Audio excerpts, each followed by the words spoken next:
Hi friends, मी गौरी भालेकर. तर तुमचं स्वागत आहे माझ्या आजच्या यूट्यूब चॅनलमध्ये.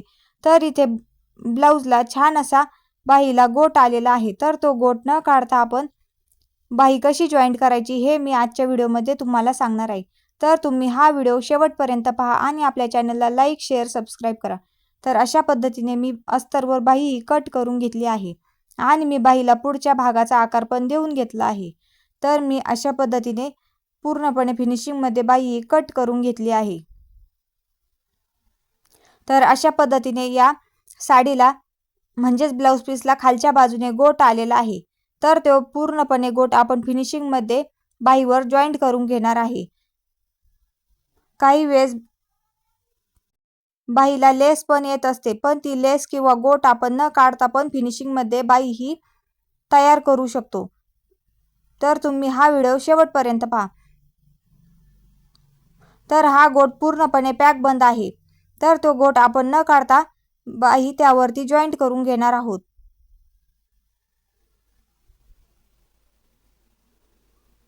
तर मग अस्तरच्या बाहीवरती आपण फ्रंट मार्किंग करून घेतलेली आहे.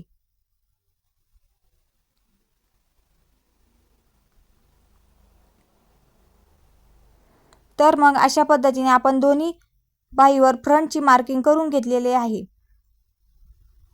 तर ती फ्रंट बाजू आपण एक बाही ही वरच्या बाजूने ठेवली आहे आणि दुसरी बाही ही वर फ्रंटची जी मार्किंग आहे ती आपण खालच्या बाजूने ठेवली आहे. म्हणजेच ही दोन्ही बाही आपण विरुद्ध दिशेने ठेवलेली आहे. तर अशा पद्धतीने आपण बाही ही जॉईंट करून घेत असतो. अशा पद्धतीने बाही जॉईंट केली की दोन्ही भागी एकाच बाजूचे होत नाही.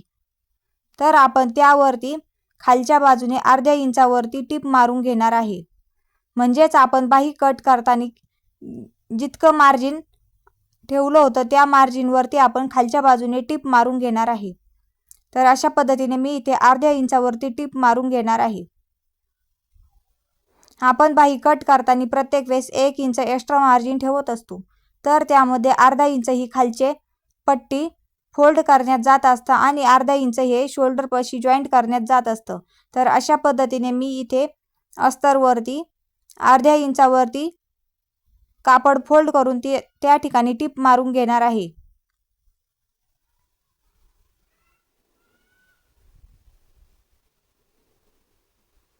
अशा पद्धतीने मी व्यवस्थित असे अर्धा इंच कापड फोल्ड करून त्यावरती टीप मारून घेतली आहे.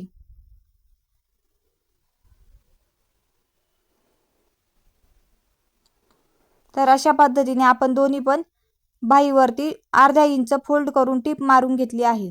तर या ब्लाऊज पीसला गोट आहे त्यामुळे आपण ही असं टीप मारून घेतली आहे. जर या ब्लाऊज पीसला गोट किंवा प्लेन ब्लाऊज पीस असतात तर आपण दुसऱ्या पद्धतीने बाही जॉईंट करत असतो. पण याला पूर्णपणे पॅक बंदमध्ये पाइपिंग आलेली आहे. तर ती पाइपिंग न काढता आपण त्यावरती बाही जॉईंट करून घेणार आहोत.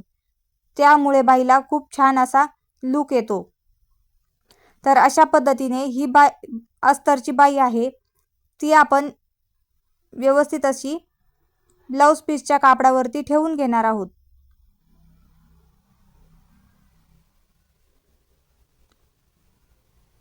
तर मग अशा पद्धतीने ही टीप मारलेलं जे कापड आहे ते आपण व्यवस्थित असं खालच्या बाजूने ठेवून घेणार आहोत.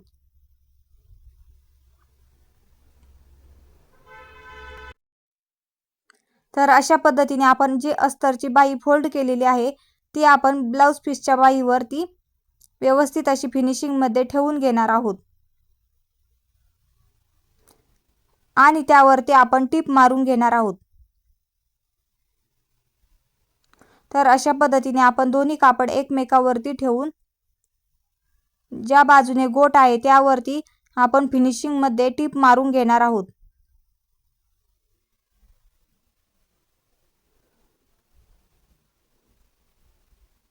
अशा पद्धतीने दोन्ही कापडे एकमेकावरती ठेवून आपण त्यावरती टीप मारून घेणार आहोत आणि पूर्ण अशी बाही जॉईंट करून घेणार आहोत. तर ही आयडिया तुम्हाला कशी वाटली नक्की सांगा आणि आपल्या चॅनलला लाईक, शेअर, सबस्क्राईब करा. तर अशा पद्धतीने आपल्या ज्या ब्लाऊज पीसच्या बाहीला जो गोट आलेला आहे तो न काढता आपण इथे बाही जॉईंट करून घेतली आहे.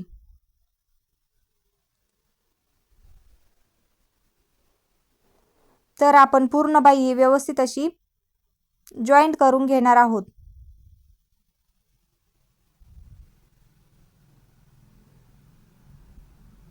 तर अशा पद्धतीने आपण ती बाई पूर्णपणे जॉईंट करून घेतली आहे.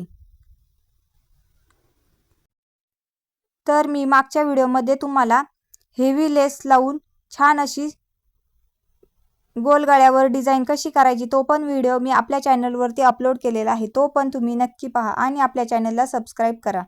तर अशा पद्धतीने मी ते बाई ही जॉईंट करून घेतली आहे आणि अस्तर लेवल प्रमाणे जे राहिलेलं पिसाचे एक्स्ट्रा कापड आहे ते पण मी कट करून टाकणार आहे.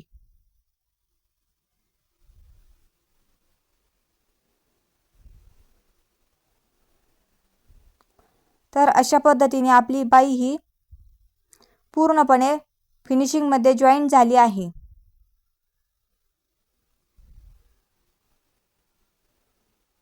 तर अशाच पद्धतीने आपण ब्लाउज पीसवर लेस किंवा गोट आल्यावर ते काढून न घेता ही आयडिया पण आपण वापरू शकतो.